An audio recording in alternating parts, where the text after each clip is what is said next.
Pats Nation, what is on? Actually, there we go. Pats Nation, what is going on? Hopefully you guys can hear us a little bit better now. I realized my microphone wasn't plugged in as soon as I started the stream, so let's pop that sucker back on, and hopefully you guys can hear me a little bit better. Y'all let us know. Make sure we're coming in very good audio, video, all that good stuff. Excuse us starting a little bit late. I appreciate all of you who have waited. I was supposed to start at about 8. We're starting about 20 minutes late. That's unfortunately on me. Had to do a couple of things for Roundtable Sports behind the scene, had to get some of the stuff uploaded on social media. So it just took a little bit longer. So apologize on that, though, but 60 of you guys already in here, 60 of you guys watching straight off the bat. Appreciate you so much. Today's video, of course, is brought to you, real quick before we get into things, today's video is brought to you by BetUS. You guys know them. You guys love them. Right now, when you guys sign up using their mobile app or just going to the website and typing in BetUS, takes less than 60 seconds to sign up. You guys can use that promo code like you see on the screen, YouTube150, that is YouTube150, to get a 150% sign-up bonus on your first deposit, followed by 150% sign-up bonus on your next 2 deposits, all the way up to $2,000. That is a deal on your first 3 deposits when you sign up now and use that promo code. BetUS has the fastest payouts in the industry, a 200% crypto deposit bonus, fast and easy deposit and withdrawal process, 24/7 personalized service, 365 days a year, live wagering on all major games, best betting variety in the business. You guys can even get a 10% back on your net losses 2 times a year, and BetUS can give you your very own personalized account manager. Remember that supporting the sponsors that support the channel, support everybody here at Patriots Global. When I say everybody, I essentially just mean myself and all of my guests that join. It even helps out Rob. It makes Rob happy. It puts a smile on Rob's face when I am supported and when I at least have a little bit of a glimpse of success. So make me happy, make Rob happy. Check out BetUS. More specifically, though, play smart, play responsible, never bet more than you can afford to lose, and of course, never bet to put food on your table. If you or somebody you know or love is dealing with an issue, reach out, get the help you need. And in fact, on BetUS's website, you can actually go to a dedicated section where they have a place for you to get that help. Excuse that. I actually just saw something pop up on my screen. I saw a lot of people asking if there was any update on Aiden Hutchinson, and while I was reading that, we actually did get an update. So please tell me he's okay. Suffered a broken tibia against the Cowboys. Jeez, man. So, and the season he was having was incredible. Definitely out the season. So I know a lot of Patriots fans were curious about that, what was going on. 100% at this point, Aiden Hutchinson is out for the season. Like I don't see how he comes back. Even if they make one, I mean, you never know. You never know somebody's going to develop. But I would imagine with how gruesome that injury was, he's probably done. They're going to be safe rather than sorry, not even look at bringing him back. They'll probably try to trade for some type of pass rusher at the trade deadline. So who knows? If they call, Rob, if the Lions call you and they say, hey, we'll give you a 2nd or a 3rd round pick for Josh Uche, do you do it? I was literally on board for not bringing this guy back in the first place. I'll give him whatever they want. So even if they're like, hey, we'll give you a 4th, you trading Josh Uche, even though we have issues at rusher. Sold. I think they could go after Matthew Judon. Matthew Judon's in a contract year, and maybe it might be better if he goes over to the Lions. I don't know. What, you think a double trade? But the Falcons are killing it. The Falcons are in playoff. Yeah, that's true. That's true. But I don't know. Maybe because he does want a new contract. Maybe if they don't give it to him. Shout out to our boy Joey, our stats guy, who's coming in already here with a $5 donation. First donator of today's chat. I appreciate you, brother. You said in 42 pass blocking snaps, the Patriots offensive line allowed 4 sacks, 22 pressures, and 10 quick pressures per next-gen stats. A 2.63 second on average time to throw for Drake Maye, according to PFF. So that is just below average. So about average is like 275. So it's just below average. But keep in mind, he's going up against one of the best defensive lines in the league. Not just that, but he also had a lot of injuries. You know, we'll get into it here, Rob, a little bit later, but Vidarian Lowe, Michael Jordan, both go down in this game. Both don't come back. One second. Chat, am I good for y'all? Because I'm not trying to have what happened last week. Someone comment down below and let me know if my audio is coming in clear. Sounds good for me on my end. Y'all, of course, let us know. Make sure I'm trying to be respectful and make sure that they hear me good. So your audio is solid, Joey says. So it looks like you're good, Rob. Thank you, Joey. Appreciate you, brother. But yeah, so Rob, I think the first thing that we have to hop in here is we got to talk about it. We got to talk about the freaking kid. I mean, he comes out here. There's a lot of controversy involving this topic, right? Should the Patriots start Drake Maye against the Texans? It comes out that this was the plan all along. The plan was to start Drake Maye here. The plan wasn't something different. And because Jacoby Brissett has crapped the bag the last few weeks, now all of a sudden they're switching up the plan to play Drake Maye. No, Gerard Mayo said this was the plan. This was always the plan. And this is what they are sticking to. Some rumors coming out that they supposedly thought about starting him against the Dolphins. That ultimately ends up not happening. Comes here against the Texans. The Patriots, of course, have one of the worst offensive lines in the league. Actually, they have the worst offensive line in the league, according to PFF, throughout every single week of the season so far. Patriots in 2023 had the worst pass blocking offensive line, according to every metric. And so far this year, Rob, through 6 weeks, it hasn't been any better. Worst pass blocking offensive line in the NFL, and they're trending towards being one of the worst all time. And they're going up against, or they went up against, rather, a Houston Texans defense led by Danielle Hunter and Will Anderson, two edge rushers that are in the top 15 in the NFL in pass rush win rate, and not to mention the fact that the Houston Texans have the best pass rush win rate out of all teams in the National Football League. That is what led to the controversy. Do you start Drake Maye? Yes or no? Patriots Nation, you're on one side or the other. I was one of the only people who was in the middle and saw both sides, but Pats Nation, you're on one side or the other. You were either on, you drafted him third overall. This is what you are meant to put him in. This is the situation. He's supposed to make your offensive line look better. He's supposed to make your team look better. I don't care who he's going up against. Throw him out there. This is why you drafted him. And then you had people on the opposite side of the spectrum saying, I don't want another Mac Jones. Mac Jones was sped up. Bailey Zappi was sped up. Jacoby Brissett has been sped up. I don't want that happening to Drake Maye. Sit him and do not play him against one of the hardest defenses you're going to play. Rob, what side were you on with this? Were you pro starting Drake Maye, or were you pro sit him? I wasn't pro sit him. I was going to say, let's wait till next week. If I'm not going to go and say I wanted him to play against the Texans, that's suicide. But I was pro start him, just not this week. I meant like the Jags game. So, but he did well, man. When you don't have your starting left tackle, you have your center, Ben Brown, basically was with us for a cup of coffee, and Drake Maye is one of two quarterbacks to throw three touchdowns, over 180 yards and a 60% completion percentage. Now, when you compare that to the other quarterbacks that the Texans have gone against, Allen, Lawrence, Darnold, who was, by the way, the other quarterback, Caleb Williams, and Anthony Richardson. All these quarterbacks that I'm listing, they don't have a third-string practice squad center. They're not missing a left tackle. They have at least a wide receiver one, rookie head coach, rookie signal caller. And yet, look what he did. I'm not saying he was perfect. Obviously, he wasn't perfect. But I predicted before the game, and people can go on my Patriots page, that he was going to throw three touchdowns. That he's going to throw three touchdowns. So I see something in him, and he's going to be special. Just surround him with what he needs to be surrounded with. Yeah, for me, I think we saw both the good and the bad, right? I said this on Bleacher Report after we did our watch party. I got a little bit of hate for it from the randoms that watch Bleacher Report. And I said, Drake Maye is everything that was advertised. Everyone's like, what do you mean he lost? Like, the Patriots lost 41-21. Why is it How's he advertised? Why is it that this game is being weighed off the expectations of wins and losses when we know this team is rebuilding? Maybe they should just listen to what I just listed off. A missing left tackle, practice squad center. Like, who would be able to even score 21 points with this? Obviously not Josh Allen, 9 for 30 for 131 yards. Yeah, they got beat up too. They got beat up pretty bad. But that's none of my business. Look, like I said, I think we saw the good and the bad here from Drake Maye today. He's been everything that to me was advertised coming out of the draft, right?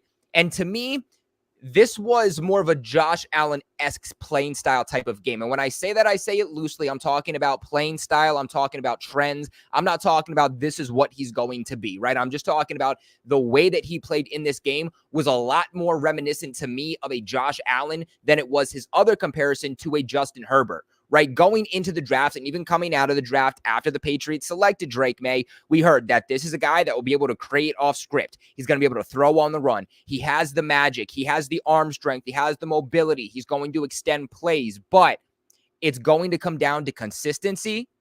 It's going to come down to especially consistent accuracy.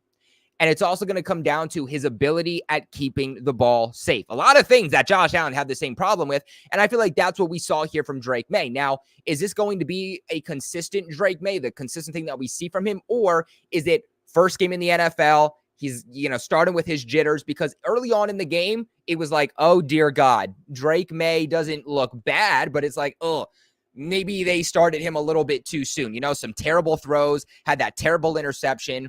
But he said it himself. He alluded to the fact that, the guys on the sideline, his quarterback room, they were trying to calm him down. Jacoby Brissett, Joe Milton, the receivers, just, hey, buddy, yeah, welcome to the NFL. You had a couple throws. You got a drive down. Now let's start to focus. And as he got acclimated, he started to do better. That's not a surprise to me, Rob. We saw the same thing in the preseason. College. He's been doing this since college, too. He's a slow starter. He's always been a slow starter. But the thing is, when this kid gets hot, he gets hot. But, he just – look, I don't blame him for that second interception. I feel like that was just like a tip drill. He probably could have done a better job getting it over the line. But that first one, maybe I was just, all right, he got it out of his system. And then you should have seen my Discord, man, blowing it up. Oh, bust this, that, and yeah. I'm like, bro, y'all need to chillax. Just wait. And then as soon as he started slinging that and throwing touchdowns, people started being quiet. The kid hasn't played in 5 games. This is his first real snap in how many months? I don't count really the Jets game. It's the end of the game. Now he's gonna have a little bit more preparation. This guy's gonna get better and better. I don't think it's gonna be a trend. Sometimes he's gonna air mail it. He thought Demario Douglas was Calvin Johnson. But he'll work with that. He had the same connection. When you go look at Josh Downs, who has a similar build to a Demario Douglas, the connection will be made with those two. I promise you that. Joey comes in here and he gives another $2 donation, says, show the pass chart I sent you, breath of fresh air. So actually, let me pull that up real quick. While we're talking about Drake, man, this is the time to show it. I got to find a better way to show things, but by the way, Drake Maye threw more touchdowns today than Jacoby Brissett threw in 5 games. Yeah, 3 touchdowns today. Jacoby Brissett was at 2. Not just that, Rob, but this is the first time that a Patriots quarterback has thrown for 3+ touchdowns since week 14 of last season when Bailey Zappi started. I want to say that was against the Pittsburgh Steelers, if I remember. This is the first time since December 24th that a wide receiver has gotten over 90 yards, and that's Pop Douglas. I think Pop Douglas had his first touchdown today too, right? So did Kayshon Boutte. A lot of these things that I said that was going to happen. I'm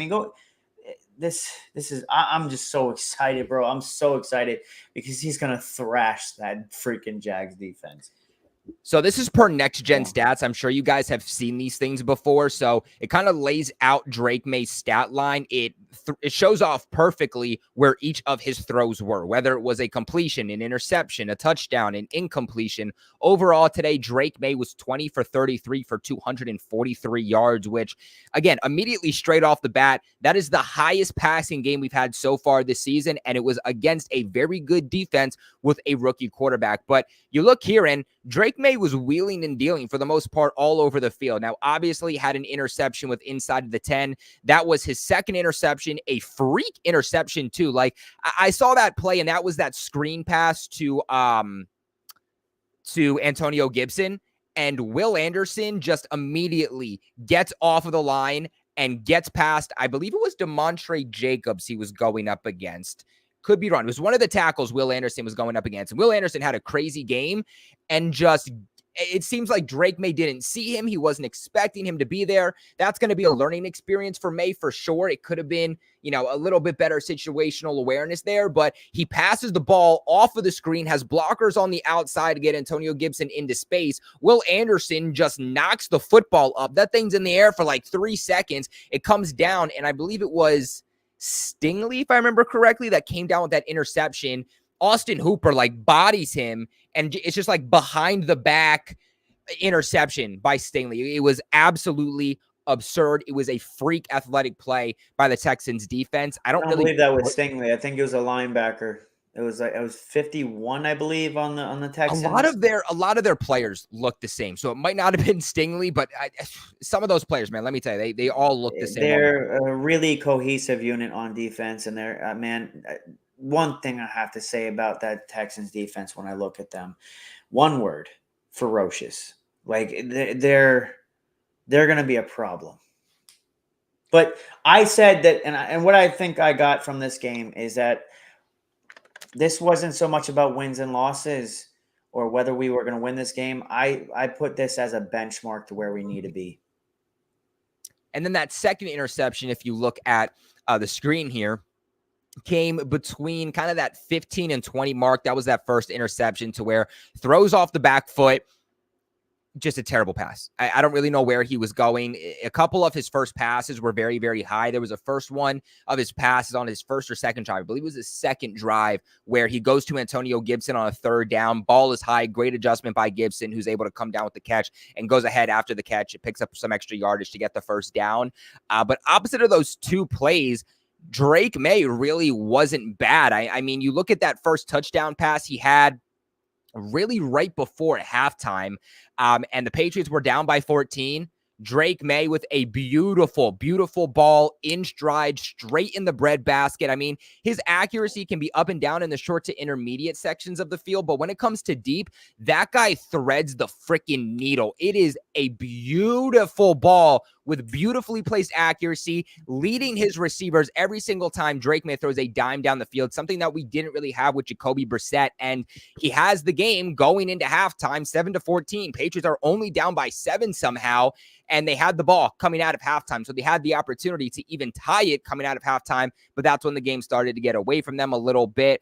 Other than that, you kind of see where his completions were. I mean, they were everywhere, right? And if you look at some of these incompletions too, 2 of these incompletions should be completed. They go to Jalen Polk, and Jalen Polk just a weird game. Bad day. He had a bad day. Really bad day. Consistent wide receiver, Jalen Polk. He's been that security blanket, and I made a video yesterday talking about 3 receivers, or rather 3 players, I should say, who are going to pop off with Drake Maye at quarterback. Spoiler alert, Jalen Polk is one of them. And I think that's going to develop more over time. But Jalen Polk is that security blanket. He's that guy you're going to go to in times of need. And Drake Maye gave him multiple opportunities. I would say 2 out of his 3 targets were catchable, and he just drops it. He has it, and then he just can't survive the ground and ends up dropping it. So overall, though, Drake Maye wheeling and dealing in all phases of the field. Like I said, that second interception, I really don't put on him, but that first one, obviously, really, really bad. When it comes to the bad of Drake Maye, again, we have to understand the fact that this was his first game, but it was those turnovers, right? Because if you look at the turnovers, if they just played a clean football game, the Patriots, it's just crazy to say, the Patriots might actually win this game. And it's hypothetically talking, but if you look at all of the points, if you look at half the points that the Texans were able to put up, it's because they started immediately in the red zone. Every single red zone trip they had today, Rob, they capitalized on. They were 100% in the red zone. The Patriots were at about 50%.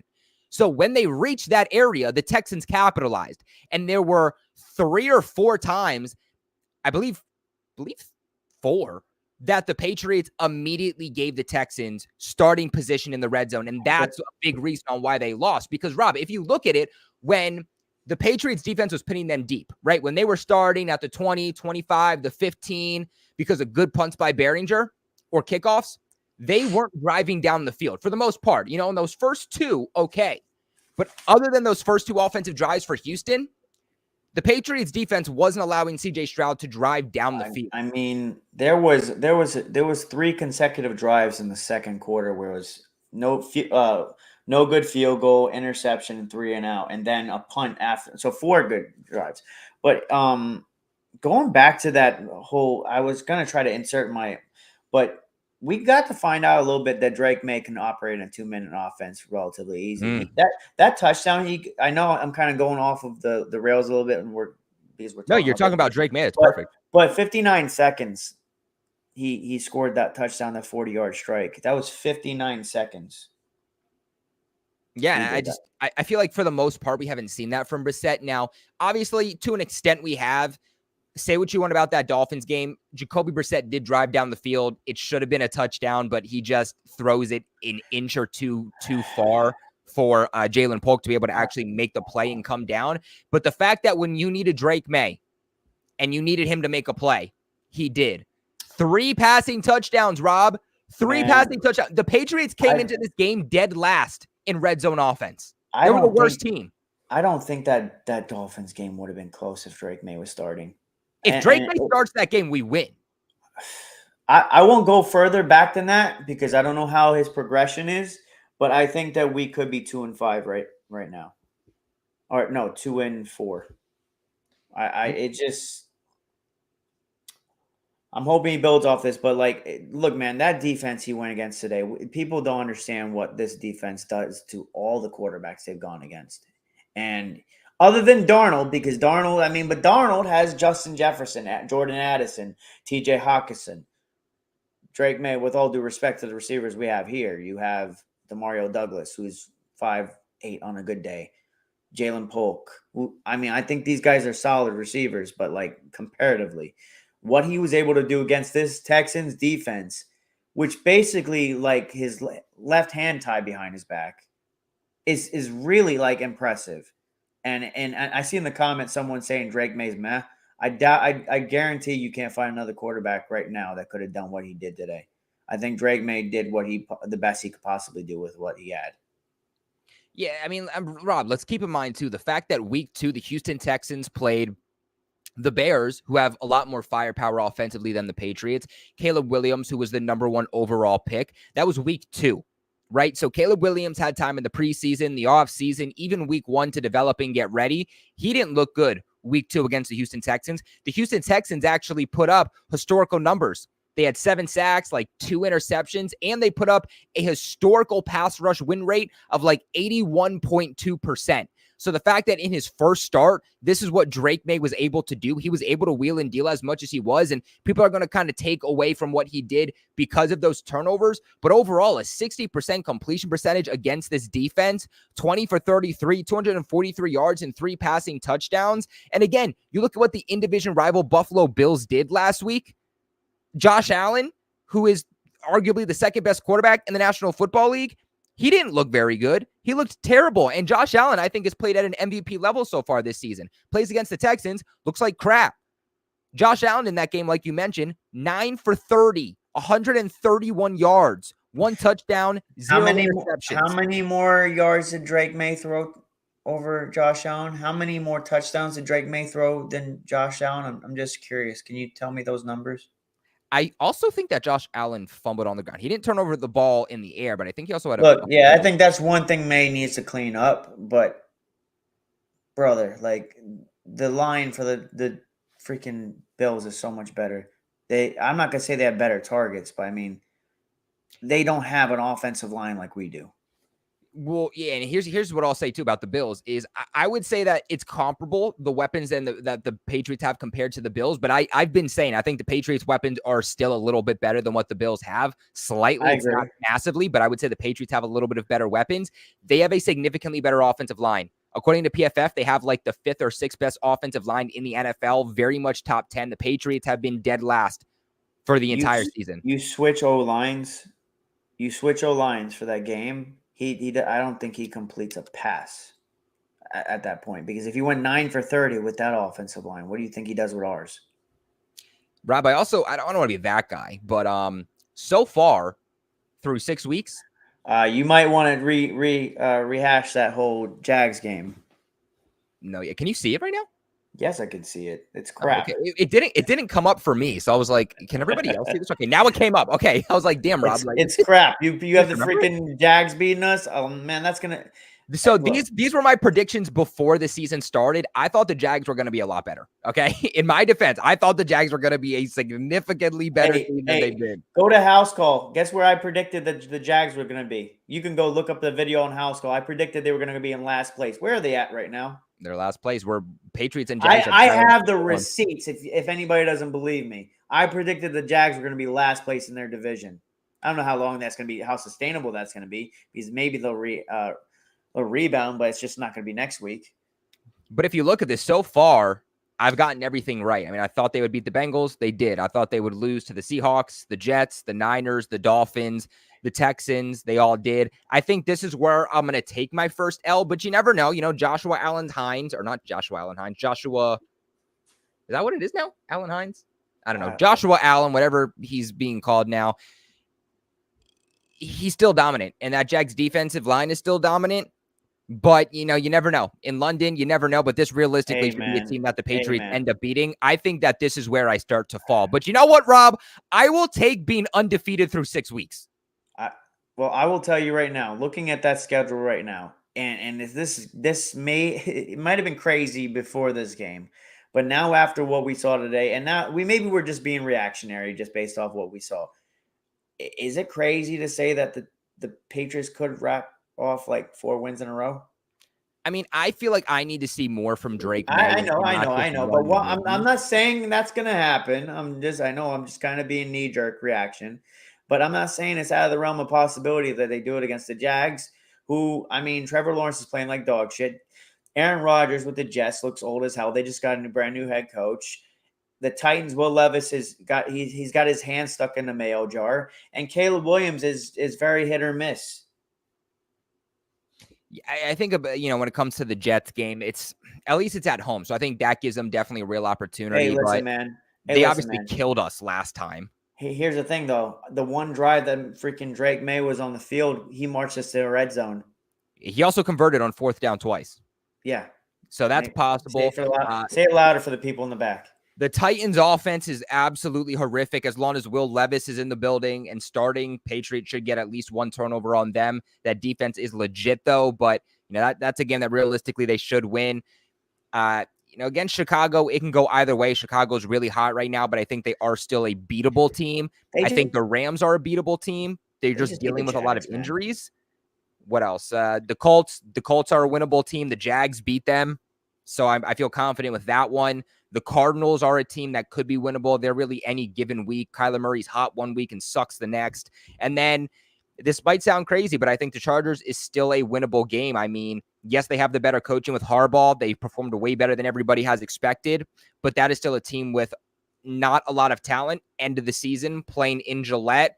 Herbert versus May, I still think there is some potential for the Patriots to win that game, but, you know, maybe that one's a little bit more wishful thinking. Which, by the way, Jim Harbaugh, hope you're okay. I heard he's dealing with illness.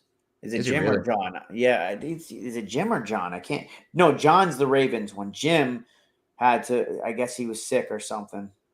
Oh, shoot. I actually didn't even hear about that. Well, but I'm running House Call Sports. I got to know everything. That is true, dude. And I know what that's like to have to know everything. And you fall through the cracks and you're like on your butt. But Rob, wrap us up here. Just last thoughts here about Drake Maye, how he performed, the good, the bad. What did you like? First impressions. I think he needs to start off better, but like it's the first game. I think there's a lot to go off with this game, man. But we've seen that when he's hot, he's hot. I like his escapability. It's just crazy. Like there was a couple plays where literally the center was pushed. I don't know how he somehow got out of it, but the defender's right here because he's handing the ball off to the running back and at like a fake he's still look, man. I'm excited about the future of this team. I think he's going to be special. I think there's going to be a lot of growing pains. I just don't think it's going to happen next week. The only thing for me about starting off slow is that that's something he's going to need to adjust to and he's going to need to get better at because the Patriots are going to need to learn to get down the field first and take leads and not have to play from behind because, you know, Rob, I don't think that this is the type of team that can play from behind. Not this year. I agree. The offensive line, the weapons are just far too inconsistent. You know, we're gonna talk about each of the positions, so we'll talk about this when we get into like offensive line and such. But another week of them shooting themselves in the foot.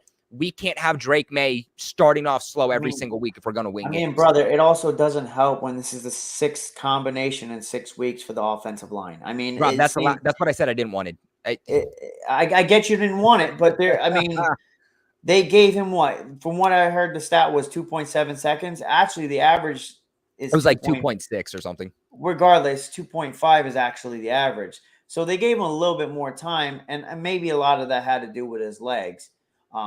But look, man, we don't have a quarterback that's going to have his look like a stick in the mud. There's going to be times where he's going to get sacked within within like a millisecond. But then there's going to be times where he's going to get a little bit of time and he's going to use his legs to give us even more time. I said this. I said this last week. The games that you see Jacoby rip off 11-yard run, Drake Maye is going to rip off 20. The offensive line is definitely a problem, but man, that Texans front is scary. Let's see how he performs against the Jags or going forward, because we can't weigh him against the Texans. The Texans have been tearing up every offensive line. Yeah, in fact, here's what I'll say. By the way, DTN says 7th combo in Jacksonville pending. Boy, do I hope that doesn't happen, but injuries on the O-line might make it happen. In fact, while we're on the O-line, I think we should just talk about the O-line now. By the way, this is what PFF had to say. So this goes with like Drake Maye, Houston defense, Patriots offensive line, all kind of swirled here into one. They said, player of the game, and I quote, "It was a phenomenal afternoon for Houston's defensive line against one of the worst offensive lines in football, and Danielle Hunter capitalized. The veteran tailed in 4 pressures and a sack on 27 pass rushing snaps, winning against his blocker on 25.9% of his reps. That is just over a quarter of his reps." So, again, kind of touches upon how bad this offensive line struggled in some ways, but you didn't see it as much because Drake Maye was able to capitalize. That's the last thing I'm going to say about Drake Maye, but he was able to capitalize a little bit, right? Stands tall in the pocket, stands tall in pressure. And what I really liked about Drake Maye is he said, "You're going to blitz me? I'm going to take advantage of it," because throughout the last 5 weeks, everybody was blitzing Jacoby Brissett at will because Jacoby would just go down or he would throw the ball at somebody's feet, right? Nothing would happen. Drake Maye is standing tall and delivering passes, saying, if you're going to blitz me, I'm going to take advantage of it. You could see that they were starting to respect him because he was manipulating the pocket and using his legs, man. But when, like I said, man, like you cannot expect. Look, was it Brett Brown? He's been with our team for 3 days. We lost Lowe during the game. So that means what? Trey Jacobs was on the left side. Regardless, like just give this kid a little bit of time. You don't even need a good offensive line. You need a decent offensive line, because if he was able to do this with this offensive line, imagine what he would do with a good offensive line. Yeah, and in terms of what the starting offensive line was like today, now that we are talking about the O-line, it did switch up again. It didn't switch up drastically to start. The only thing that was switched up was the center. And honestly, it probably was in favor. Like, it was probably a good idea that the Patriots did switch up the center. As wild as that is, I like Nick Leverett. He is a guard. He is not a center. They tried to put him at center. It didn't work. Last week, he allowed 10 pressures against the interior of Miami. Christian Wilkins isn't there anymore. That interior isn't good. What was he going to do against Houston? Probably was going to be worse. So they said, we're going to swap that out. So I know it sounds bad, a new offensive line combination, but in reality, I mean, I think it actually kind of helped the Patriots in the long term. Everything else stayed the same. Vidarian Lowe at left tackle, Michael Jordan at right guard, Ben Brown substituting in at center, Michael Onwenu at right guard, and Demontre Jacobs at right tackle. Of course, Ben Brown kind of being that big name here at center, which Joey comes in and actually says, $2 donation, Ben Brown, the center, literally joined 3 days ago. 3 days ago. And I'll be curious to see what his official statistics were. But I didn't think he was terrible. And I thought that he definitely looked better than Leverett did overall. But the injuries, right? Vidarian Lowe out again. And Vidarian Lowe's been very good at left tackle. I mean, he's not a right tackle. Last year we saw promise from him over on the left side. Or on the left side, yeah, when he was playing right tackle. And everybody was like, no, like Darian Lowe, he's a terrible player. Like, don't put him at left tackle. No, he just wasn't a right tackle. Now, is he the future at left tackle? No, but he's looked good. The problem for the Patriots is that inability to stay healthy.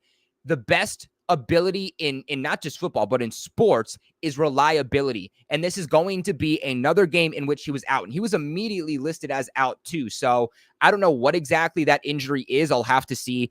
I believe one of these guys got a concussion. It was either Darian Lowe or Michael Jordan that got a concussion. Both of those guys were listed as out very early. And that is the entire left side to your offensive line, which was the Patriots' kind of bread and butter. That was their strength of the offensive line, was Michael Jordan, who's been one of their best pass blocking offensive linemen, and Darian Lowe. We saw what it was like when they lost Darian Lowe for games in the past. And when they came back, it made a massive, massive difference. I think he only came back like a week or two ago, too. So, I mean, in last week, he had him and Michael Jordan both had over 4 seconds of before they had a pressure. Exactly. Now, Rob, really what did you think about the O-line today? Look, man, for what it is, and I'm not saying they did great, but for what it is, basically a hodgepodge put together bullshit. Your center, like you just said, just joined 3 days ago, barely knows the damn playbook. Your left tackle you lost at some point in this game. Look, man, for whatever it's worth, I'm actually impressed. I'm not saying they're doing good, so don't come at me in the comments, but I am impressed with what basically we had to do with what we had. Scott Peters is, I mean, it's especially with how Verdarian, go back to Verdarian Lowe, he's grown significantly because regardless, I get it went against the Dolphins, but 4 seconds is 4 seconds, man. Let's just hope this offensive line just look, there's going to be another combination because either one of those guys has a concussion. This is going to be a 7 combination in 7 weeks. For me, I think, and this is somewhat on Drake Maye too, but I also think the offensive line has to do better at preventing these pass deflections. There were so many pass deflections today. Will Anderson had one. Edwards had one. Murray had one. Petrie had one. Stingley had one. And Bullock had one. I mean, I know 2 of those guys are in the secondary, but a lot of defensive linemen, both on the edge and on the interior, were having a kind of field day getting their hands on these balls at the line of scrimmage. And that kind of goes on the offensive line, but that also, of course, goes on Drake Maye. For me, 3 sacks, right? Drake Maye was sacked 4 times today, 3 of which came from one player. That was Will Anderson. And Will Anderson's a dog, don't get me wrong, drafted in the first round when they drafted C.J. Stroud. They drafted C.J. Stroud, and then they traded back in a couple picks later in order to get Will Anderson. He's a dog. He's one of the best. Was Will Anderson lined up on Trey Jacobs? Exactly. He was lined up on Devontae Jacobs. Yeah, that was probably the problem. Exactly. But I didn't think our left side was too bad. Overall, I didn't think the offensive line was particularly bad. I mean, DeMontre Jacobs allowed 3 out of 4 sacks. You know what I'm saying? So, like, if you just had at least a better right tackle in this game that could go up against Will Anderson, it probably would have looked even better, right? How many times would Drake Maye have been sacked? You know what I'm saying? So, unfortunately, they're in that position, though. And, Rob, I said this earlier on my watch party.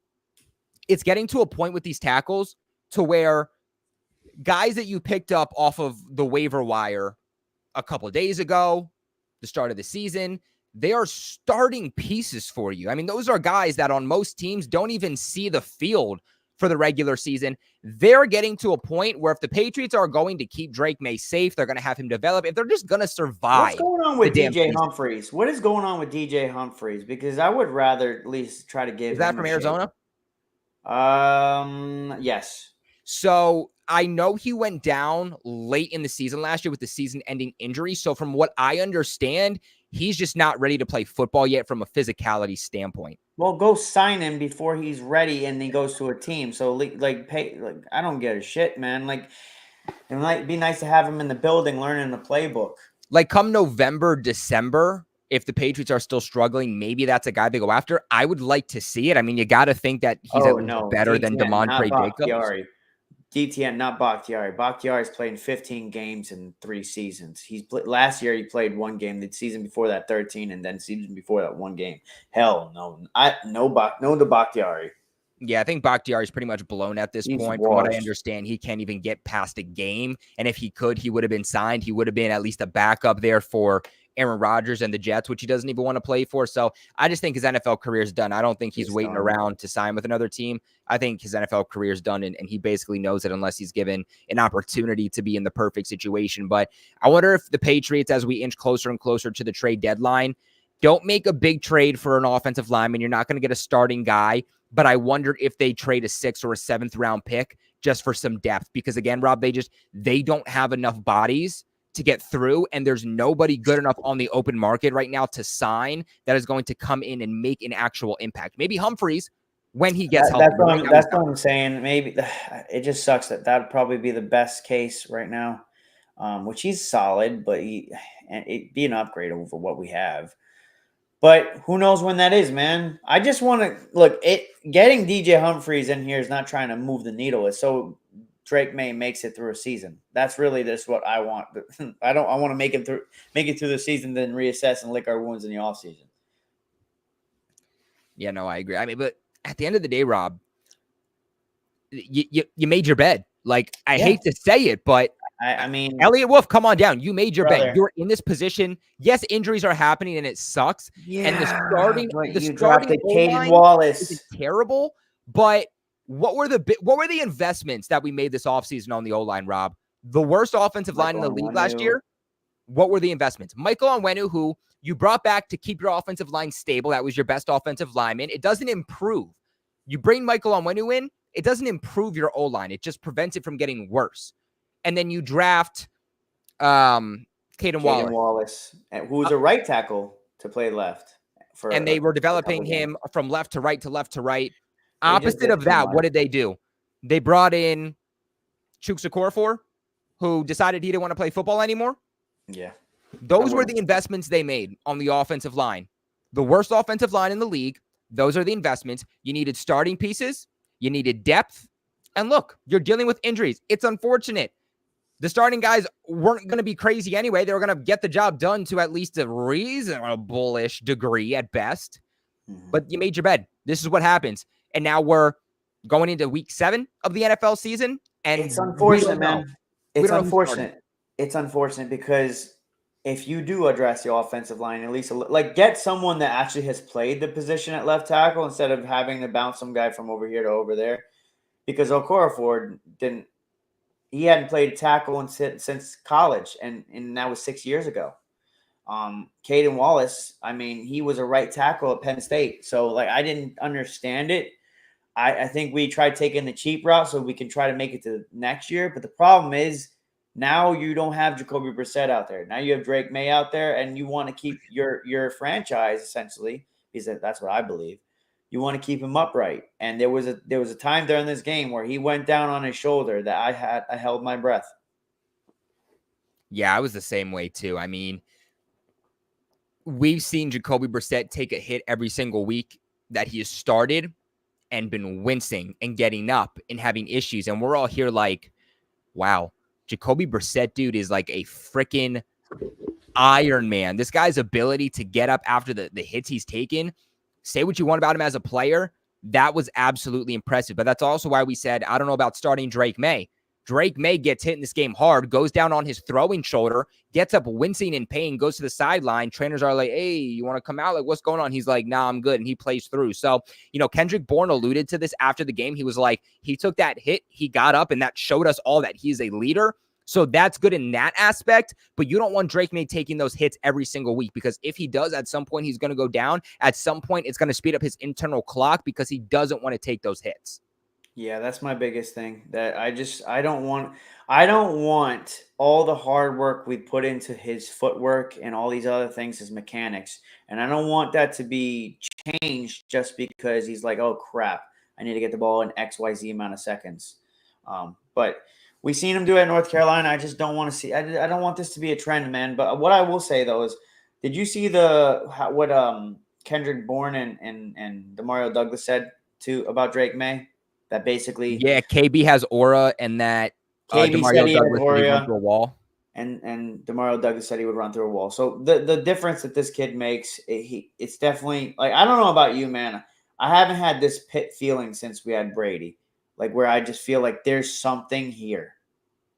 Like this kid is special. I agree, too. I'm trying to figure out how many. Gotta keep him freaking upright, man. I'm trying to see how many penalties Patriots had today. So They had 7 in the first half, if I'm not mistaken. because that's another thing I wanted to get to, and it ties in. And I want to get to the receivers and the running back room before we get on to defense. So I don't want to like go into defense too much right now, but the offensive line and the defense having issues with penalties. Last week, Rob, they had 12 accepted penalties. They had more than 12, but only 12 accepted for over 100 yards that went against them, against the Dolphins. A big reason on why they lost. This game, they improved, but they didn't improve significantly enough to where they needed to be, Rob. In this They had game, 7 in the first half. the Texans had 4 penalties that negated 38 yards. The New England Patriots had 9 total accepted penalties that went for negative 50 yards. So that's what, 3? It's just Let's it's the back-breaking ones, man. The PIs, like we were literally like the first 2 drives. If you don't get a PI, was it like we had a PI on Mapu and then a PI on Marcus Jones? That is, instead of it being 6 points, that's 14 points. So that's an 8-point swing. By the way, shout out to Joey who comes in with a $2 donation. Joe, Joey, you're the GOAT, bro. Bro, you're literally like the sponsor of today's video. Instead of powered by Ben, I'm gonna say powered by Joey. Powered by of course, Joey. Joey knows that when How you say your support last this, name, man? I'm gonna say Pastoris? Joey Pastoris. Joey Let's go with Pastoris. that. But Let's go with that. you know what, guys? When you support the channel, you donate, you get an immediate response. Not just that, it helps support the channel tremendously. You would think you make a lot of money off of YouTube ads. I promise you, you don't at all. So you guys donating to the channel, Guys, as content creators, we don't make a ton of money, even with $20,000+. 20,000+. I wish 20,000+ followers. So every dollar counts. It makes us feel like what we're doing is for something, because we don't have the backing of a Patriots organization.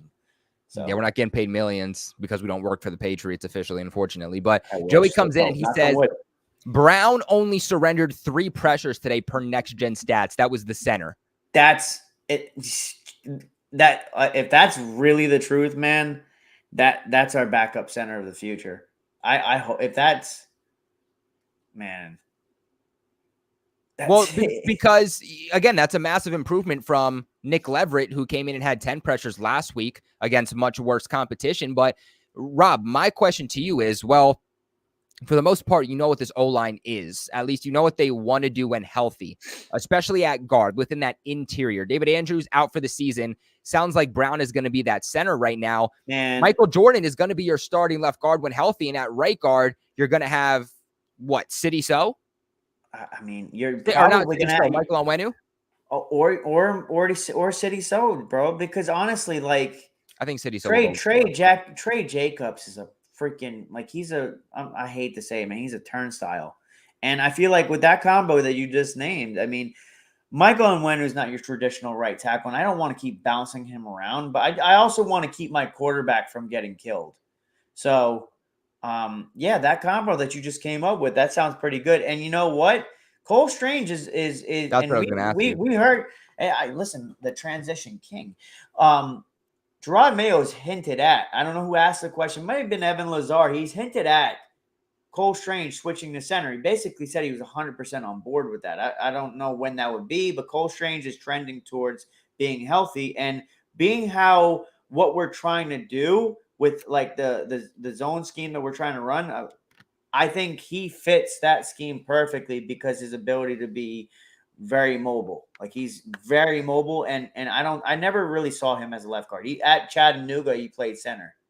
So I think let him go to play center, and just so we can see what we have in him. And I believe he'll do a hell of a lot better job. And then you have Ben Brown as a backup, man. I think it's a solid 1-2 punch, at least for this season. So that was my question for you. So if Cole Strange comes back, I'm hearing probably like November is when we could potentially see him back. Mm-hmm. You want the Patriots to try to develop him at center, and you want him to be your starting center over Brown? I think, man, look, the kid, if he could just stay healthy, we saw what he was when he's healthy, man, he's actually pretty good. He's actually pretty damn good. The problem is, like you said earlier, the best ability is availability. You didn't say that word, but I got what you're trying to hint towards. But, man, if he can just stay healthy, he's pretty solid, and he's very athletic. And from what I heard, I can't remember who I heard this from. He's been working on his pass blocking. My biggest thing that when it comes to evaluating the center is the intelligence, because one thing that David Andrews did, and that like a lot of these, like he even said about Tom Brady. Tom Brady would not be able to say, hey, listen, the safety is about to blitz. Hey, listen, this is about to happen. Oh, this guy needs a line. The center is basically what helps and holds everything together on the offensive line. And if you don't have a guy that knows how to diagnose stuff.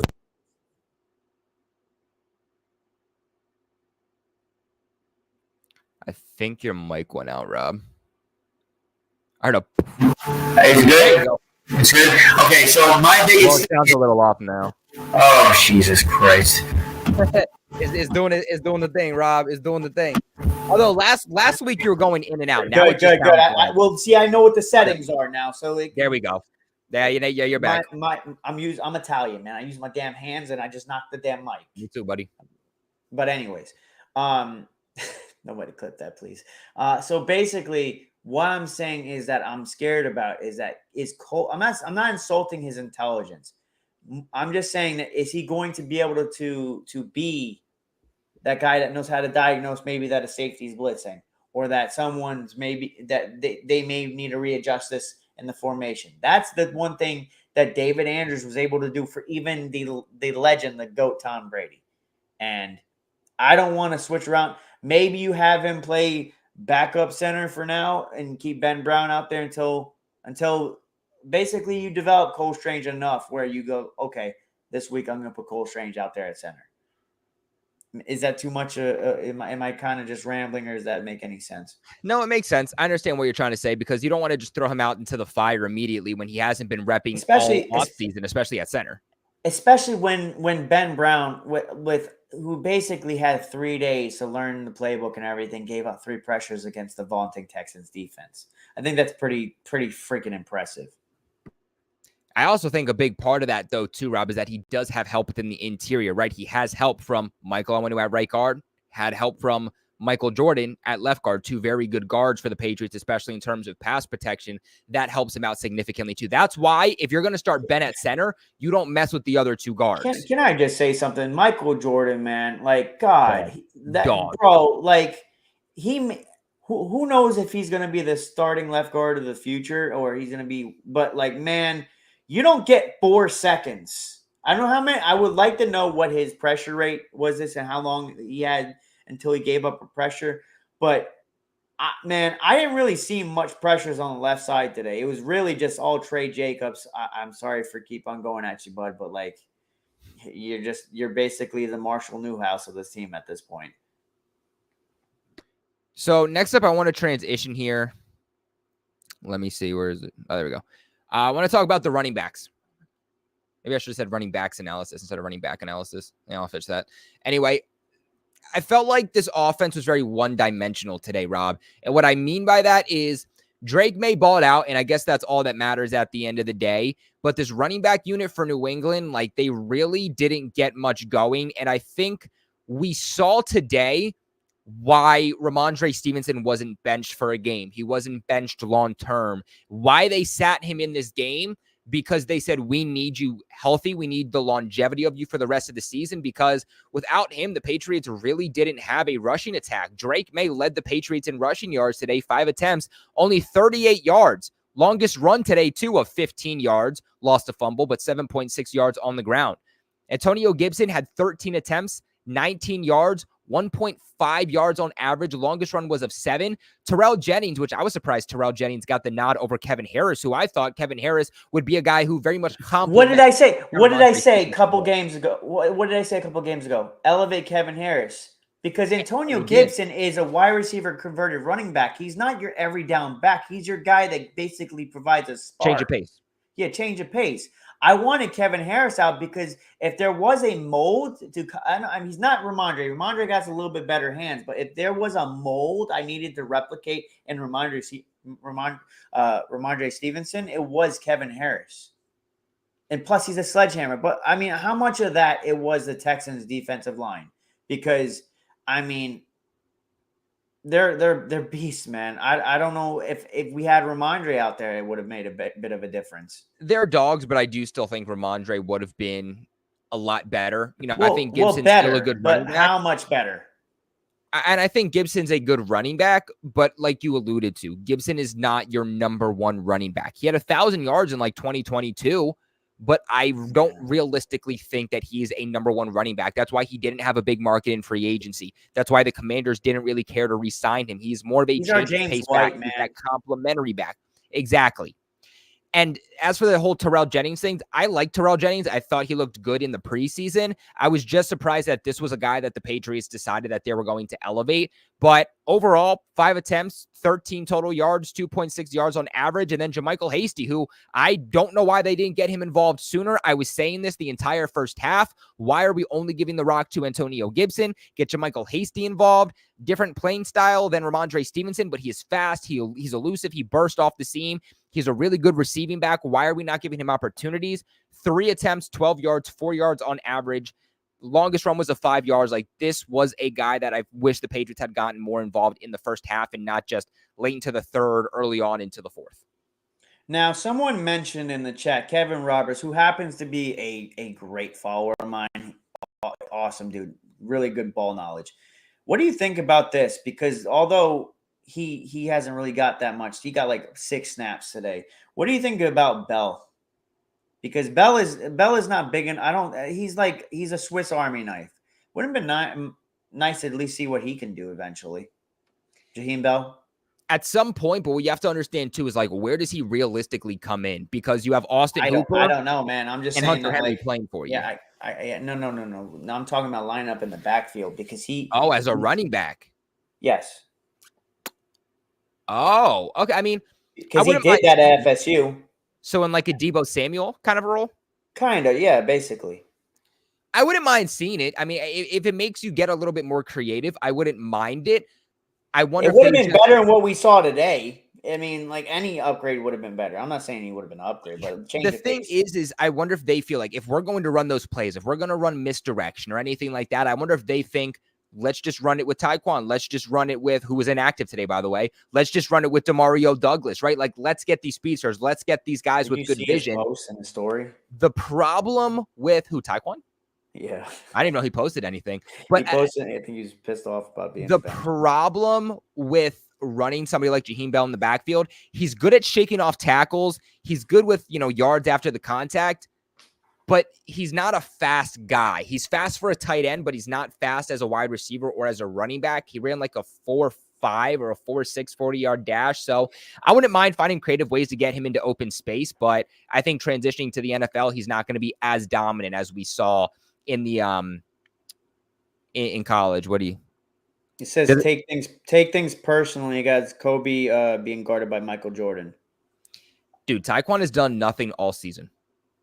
Let's transition then. Let's transition. Jared Goff has more receptions than Tyquan Thornton since week 2. Tyquan Thornton's also had the opportunity. He played early on, like 100% of the Patriots' offensive snaps, and was their starting X receiver. Would you give him a fair shake now because he has Drake Maye? See, I would put him in just to see what can happen. But at the end of the day, too, Tyquan's played with Jacoby Brissett. He's played with Mac Jones, and he's played with Bailey Zappi. That's 3 quarterbacks, and he's done nothing. You want to hear my opinion on it? Yeah. Hell, no. Get rid of him. I think the reason why I say that is because of what I said when we drafted Kayshon Boutte. I said Kayshon Boutte. I mean, look, man, Kayshon Boutte, if not gotten injured with the Liz Frank injury at LSU, this kid that put up 300 yards against Ole Miss, he's a stud. He just needed to recover from the injury and just stay away from the off the field issues. And we found out today that Kayshon Boutte is a fucking dog. So Tyquan Thornton, you can take it personally elsewhere.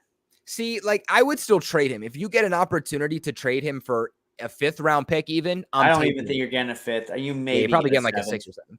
Yeah, you're not getting much for him. I'd trade him for a bag of freaking Doritos. I don't know. I think they could get more than a 7th for Tyquan just because he has the speed. He's on the rookie contract. He has the size. Did someone trade John Ross? 4.28 and he's 6'3". I think someone is going to want to take advantage of that and say he just needs a different change of scenery. He needs an elite quarterback. So I think that there would be a team out there that would trade for him. And I think they could get a little more than a 7th, but I'm not expecting like a 3rd round pick or anything like that. See, John Ross is 5'11", though. I'm trying to do a comparative thing. Like, was John Ross traded too from the Bengals to? He was traded, I believe, at some point. But yeah, like I said, keep in mind, Tyquan, 4'2", 6'3", size and speed. That doesn't happen very often in the NFL. So I think they could get something for him, but I'd be interested to see. Like, we really didn't get to see Tyquan Thornton with Drake Maye. We didn't see him in the preseason because Drake Maye came in when Tyquan was coming out, because Tyquan was rolling with the first-team offense the entire time because he was the starting X receiver. What would he look like with Drake Maye, who wants to push the ball down the field?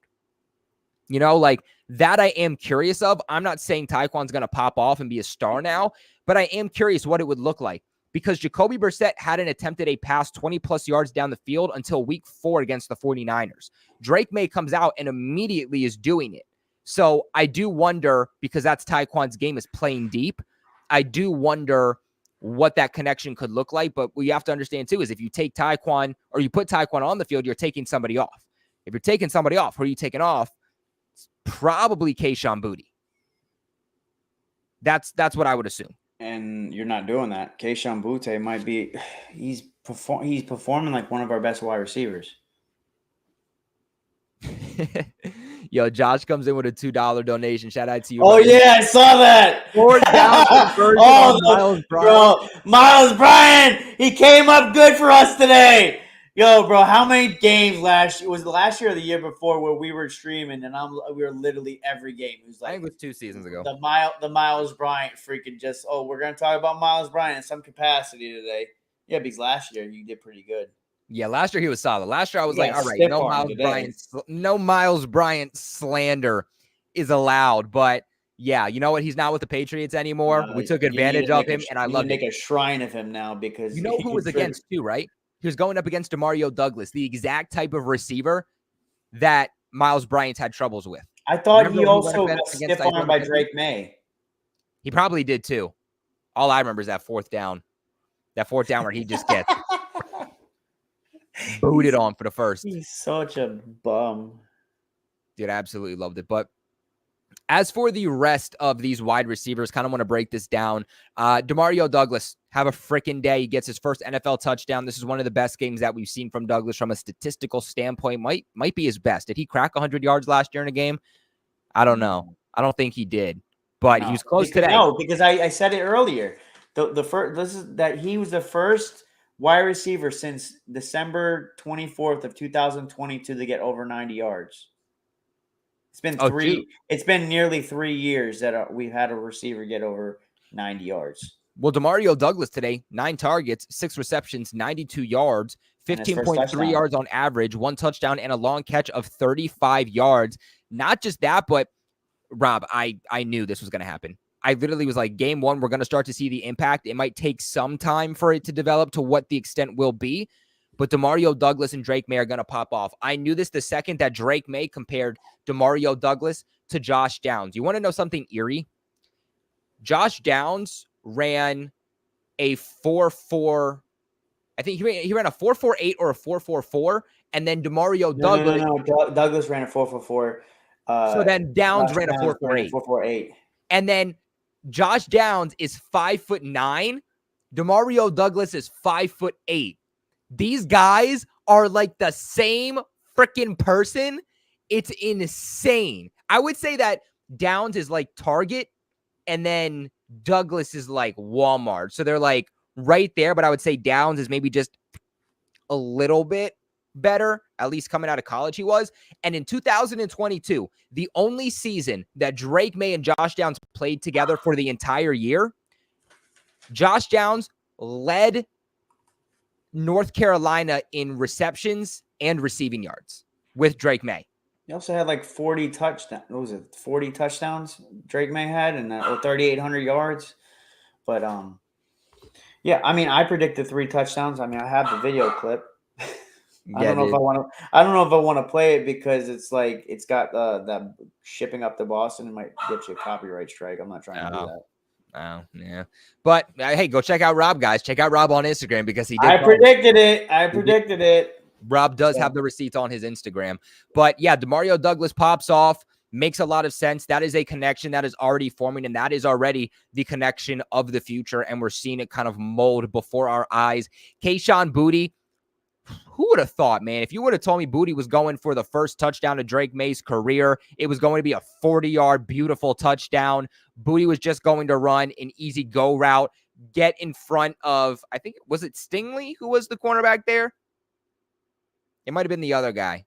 Either way, he gets behind the defender and just off to the races. He's second for the Patriots today in receiving. 3 targets, 3 receptions, 59 yards, 19.7 yards on average, and 1 touchdown. Boutte, the more opportunities he's getting, is taking advantage. He's providing key blocks in the running game. He's now doing something in the passing game. We just need to see the consistency, right? Because I think that determines how much snaps he gets and how big of a piece to this offense he's going to be. Because that was the biggest problem for Boutte during the offseason, was that consistency. He would go and put up 4 touchdowns on one day of camp and then be quiet and do nothing the next 2 days. So what is he going to do on a week-to-week basis? That's what we have to see. But today, he showed up like LSU Kayshon Boutte, and that's exactly what the Patriots need, and the future does look bright. You know, you have Demario Douglas, you have Boutte, you have Drake Maye, and you have Jalen Polk. That is already a threat there from your wide receiver trio to your quarterback. What did you think here about Kayshon? I'm just trying to see if that was against Stingley, and it looks like it was. I believe it was Stingley he went up against for that touchdown. Yeah, he burned him. Yeah, he burned him. Stingley. And he burned him. Boutte isn't like a burner either. No, but Boutte he's a route technician. He can beat you with his feet. The guy, look, man, if not for his ankle injury, like I said, man, he was a first-round pick. He was better than every receiver in that draft class. It's just that, man, that injury, that Liz Frank injury kind of set him back. And not even just the Liz Frank injury because of off-the-field issues. But going back to Boutte, man, in terms of like him as a player, look, man, I think he's another guy that I feel I just have it in my bones, man. I think he just give him more and more snaps, and he can be special. I think I said it the year we drafted him, he could be a possible wide receiver 1 for us. I'm not saying I might have to rehash that, but the boy, he definitely has some talent. Stingley is a hell of a corner. I would think Stingley is a top 15 corner, and going and being able to, he burned him pretty bad. You're watching. Sorry, Richie. No, Richie just texted me. We have our big event tomorrow at the AFC East Roundtable. We're all going to MetLife. We're meeting up for the big event for Bills and Jets. So we have like this big event that we're planning, and kicks off tomorrow. And so we're trying to figure out. Yeah, dude. Thank God MetLife though isn't like in the city, you might have to get a COVID shot or something. I don't know what kind of. I don't like driving. They got rats the size of dogs over there. You won't see me driving in the actual city. Thank God MetLife. You won't need to drive there. You just go ride a rat around the damn town. They're big enough.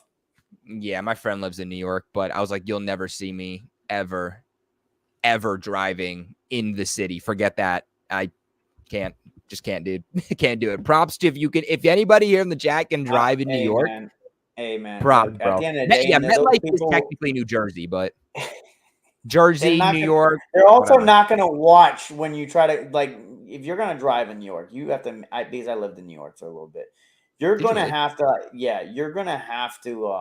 like, they don't care. They'll cross the street and you're going to have to wait. They ignore the cars. Oh, yeah, exactly. And I would hit a person by accident. Like, dude, next thing I know, I'm like jamming, and I'm used to driving in Pennsylvania. I'm back roads. Next thing I know, I'm thinking that I have a green light. Next thing I know, people are riding bikes across, and I don't know what the difference is between a green light and a red light at this point. But yeah, so I'm trying to get ready and figure things out. Get your COVID vaccination. I don't supposed to get to have a parking pass, and it's just like not working. So I don't know. Hopefully Richie doesn't fall asleep, or if he does, I'm screwed. But anyway, yeah. Overall, I just think these wide receivers today, Very good, so much promise. And I love the fact that it's these young guys. A lot of people are giving some hate to Kendrick Bourne.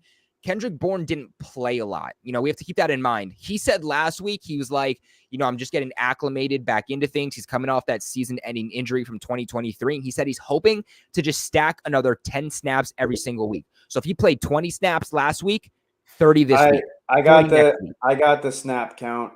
Jaheim Bell got 6 snaps. Terrell Jennings got 14.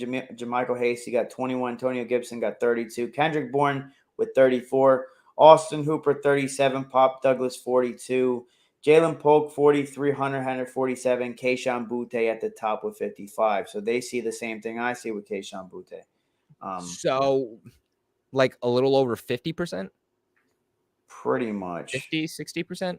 Of the offensive snaps. So I don't know. I hope that we see more of Kendrick Bourne. I hope they make him a bigger vocal piece to this offense. It's going to take time for, Kendrick Bourne and Drake Maye to kind of work on that connection. They didn't do it at all this offseason because Kendrick Bourne couldn't practice. So it's going to take time for that to form, but I love seeing the young guys come out. I love KB, and he has so much potential after the catch. Put him in the slot, put him out Y, put him at X, put him at Z, put him at Y. Like, he can be everywhere, and I hope that he is a guy that they really end up using because I think he can build a good rapport with Drake Maye. He actually went up to Drake Maye last week in his first game back against Miami, and he was all hype. He's like, I love you, bro. We got to get a handshake going and all that. So I was like, dude, we got to get KB back into the mix because this is just the guy that I want to see absolutely flourish here in New England. But yeah, I guess we can kind of get onto the tight ends here while we're also talking about the receivers. Just kind of group everybody in the same. Hunter Henry with a pretty good game today. Second best game that we've seen from him so far this season. 5 targets, 3 receptions, 41 yards, 13.7 yards on average, and the touchdown. I thought that it was a really good mismatch in order to get Hunter Henry into space and actually into the end zone. I said we need to start targeting these big-bodied big-bodied tight ends in the red zone, and they finally started to do it. I'm super ecstatic about it, and I hope it's something that we see more of going forward. Shout out to Alex Van Pelt, too, who was able to scheme that up perfectly in order to get Hunter Henry into space and able to get him into the end zone. Good job on Drake Maye for hitting exactly where he needed to actually have the play call come to fruition. But I think a lot of people giving Alex Van Pelt so much hate so far this season. Some of it is warranted, but I think what it is, man, and I hate to cut you off. I think it was just so much that, like, you have what you have in the quarterback. And when I was about to lose my mind until I realized that he was just trying to get Drake Maye comfortable in the beginning of the game because it was really freaking conservative the first 2 drives. But since you're on the tight end thing, Austin Hooper, man, he had a really bad game. Like, there was a couple balls. You could tell that there's not a lot of chemistry there with Hooper and him, and more chemistry with Hooper and Jacoby Brissett. But there was a couple balls that were thrown. Well, that might have been Maye's fault, throwing a little bit behind. But Hooper fumbled the football, and I mean, he didn't look great today. But Hunter Henry looked pretty good. Yeah, I think Hunter Henry did look good today. I mean, he's not a guy that's going to go off for 1,000 yards. That's just not who he is. Don't expect him to be David Njoku. But I think we've given a lot of hate to Alex Van Pelt. How much of it was Jacoby Brissett not having the right calls, not putting the ball where it needed to be, and actually executing? And also, how much of this offense that Alex Van Pelt was building was based around Drake Maye and not Jacoby Brissett? I think we have to understand that. I think it was pretty prominent, the fact that the last 2 weeks, I believe, leading up to this game, that it seemed like they were making a concerted effort to try to air it out more. I don't know if that was preparing our wide receivers for what they were about to basically have to take on, shaking off the rust, because we got to see it today, man. Two of our wide receivers got touchdowns. So I think personally, yes, I don't think that this offense was designed for Jacoby Brissett. I think it really was tailored for Drake Maye. And now, I mean, I think there's probably 60, 70 plays that will be there that he hasn't even been able to use yet, because he's going to have to open it up. And slowly but surely, you're going to see some plays and this playbook really start to open up. Yeah, I agree. Now let's move on here to the defense. And Rob, just give me your thoughts, like point blank. Give me your thoughts on this defense, pass rush, secondary. What did you think about this game overall? Look, man, there were a lot of chunk plays, but my biggest problem with this defense was just getting off the field. I mean, in the first quarter, the PI, and like I said earlier in this live, they had the PI with Mapu, which honestly, that was ticky-tack. I don't think that was really a PI. And then you got the PI on Marcus Jones, which that was clearly a PI on Tank Dell, who, by the way, like, man, that man was abusing the middle of the field all day. But look, I think there's definitely the absence of Christian Barmore and not being able to pressure the quarterback, because it seems at times that CJ Stroud had all day back there. But yeah, Christian Gonzalez I think had a poor game. Mapu I thought had a pretty damn good game outside that PI. I mean, tip ball that ended Marcus Jones interception, and then there's a Tiffy. I think it was a tackle for loss, and I believe that he had a sack as well, if I'm not mistaken. The defense, yeah, Mapu had a sack in the second quarter. I mean, the defense, they really were only able to hold on for so long, man. They had several drives of, I mean, look at the time of possession at one point in the first half. I think they had like 9 or 10 minutes to our like 1 minute. And I mean, you missed field goal, Mapu deflection INT, 3-and-out, punt. That's in the first half. That's the last 4 drives in the first half. So, I mean, they can only hold on so long when the time of possession and they're basically being on the field for as long as they were. That was really the problem. So it's just more like we have to be able to not have so many 3-and-outs or put ourselves in a position where the defense is out there for too long, because they're already behind the 8 ball with how many injuries they have. Real quick, too, I have another thing that I'm going to share with you guys when we're talking about this defense. This is also according to Next Gen Stats. So this is going to be the route chart for Stephon Diggs. Diggs was targeted 7 times, 6 receptions, 77 total yards, 1 touchdown. Looks like he had 5 yards after the catch, too. So you can kind of see the very specific routes that he was running and where those completions also ended up happening. I'll be curious to see how much zone versus man that the Patriots ran in this game specifically. I know that Christian Gonzalez wasn't exactly happy with his performance either. After the game, he was asked about it, and he said, and I quote, "I ain't feel like I played too well." And I want to see the coverage stats on him. Didn't. I want to see the coverage stats on him before I freak out too much, because he wasn't just playing against Stephon Diggs. He was playing in a lot of different areas. I wish the Patriots just went back to man, dude. Like, do what they did with Stephon Gilmore, because that is Christian Gonzalez. Christian Gonzalez is the number 1 corner that can shut down a number 1 wide receiver. Just have him shadow Stephon Diggs the entire game and just take him away, point blank. Supposedly in this game, from the stats that are being reported, 10 routes, 5 targets, 4 catches, 39 total yards allowed, and 1 total touchdown allowed by Christian Gonzalez on Stephon Diggs. So that's just on Diggs, though. Just on Diggs. That's confirmed? Yeah, I'm seeing this everywhere. Well, how much was Gonzo lined up on Tank Dell? Because Tank Dell had it. Tank Dell had a like regardless, even if it was a couple plays, I mean, it was one of a low. It was definitely a low light for Christian Gonzalez now having two touchdowns given up on the season. I'm not really worried about it, because a bad game for Gonzo is a great game for another cornerback. And I mean, look, man. They don't have wide receiver 2s over. I mean, Tank Dell is a wide receiver 2, but Diggs is a 1. Yeah, so we'll have to see what the ultimate coverage stats are on Christian Gonzalez. But right now, when it comes to how he played against Diggs and Diggs alone, again, not talking about Tank Dell, we don't know those numbers right now. He at least did fare out pretty well. So I'll be curious to see what those numbers are. I thought from the eyesight, Christian Gonzalez had a rougher game, probably the roughest game we've seen from him all season. But at the end of the day, we got to see the stats, because if the stats come out and they say he actually didn't perform as bad as we think, then maybe it wasn't Christian Gonzalez. Maybe it was, other pieces on the defense, miscommunications, blown coverages by other players that were on somebody else's duties and not Christian Gonzalez. But right now, we at least know the numbers from how he played against Diggs, and they're not as bad as at least I had originally projected. For me, the biggest thing about the defense comes with their inability to stop the run.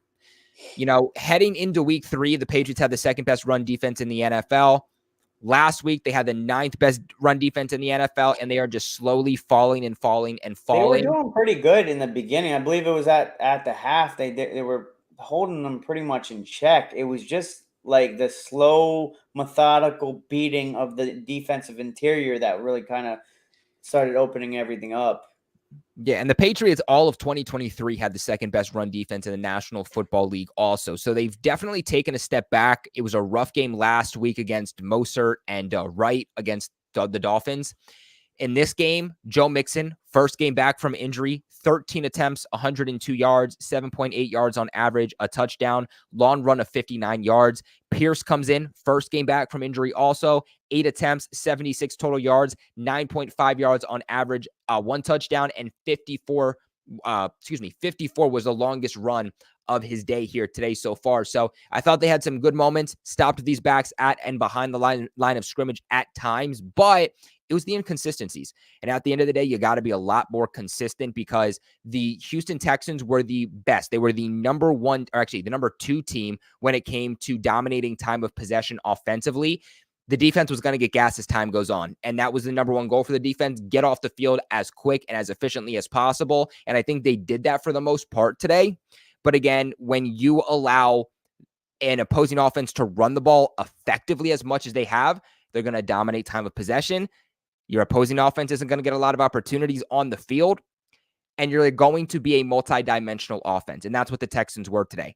They're able to do what they needed. They weren't great, but they did what they needed through the air. CJ Stroud today, 20 for 31, 192 yards, 9.6 yards on average, 3 touchdowns, 1 interception, and a 105 overall rating. But it's really what they did on the ground. They're able to dink and dunk through the air, get the splash plays when they're the most needed, like on third downs. This is one of the best third down teams in the National Football League offensively. And then from a rushing standpoint, just able to control the clock. And I feel like ever since week 3 against the Jets, Rob, we've seen this run defense take a step back, and it's really limited what they've been able to do. Throughout the first 2 weeks in all of 2023, they said, we're going to take away your rush attack and we're going to focus on your passing game. We're going to say, if you're going to beat us, you're going to beat us through the air. We like our matches with our cornerbacks and your wide receivers, and we feel like we can fare up better if we're going up against you in the air. And right now they're allowing everything to dink and dunk in the air, on the ground, and this defense has taken a big step back. 29th defense according to DVOA, and last year they were the 9th defense overall. The problem is they look pretty good in the beginning of the game, but just like speaking from a boxing reference, the Texans were jabbing us in the beginning, and then every once in a while they'll throw that freaking haymaker, and we just couldn't block it, man. I don't know, like there's just too many times where like jab, fucking get like a 3-4 yard play, and we wrap it up, and then they rip off like a 45-yard run. You can't win many games if you're giving up chunk plays, man. And especially when you're 7 penalties in the first half. Like the defense was on the damn field most of the damn game because they can't get off the field. Like there was a third and 9, Marcus Jones penalty, and then Mapu in the end zone. And these drives are not short drives. Like you said, time of possession, man.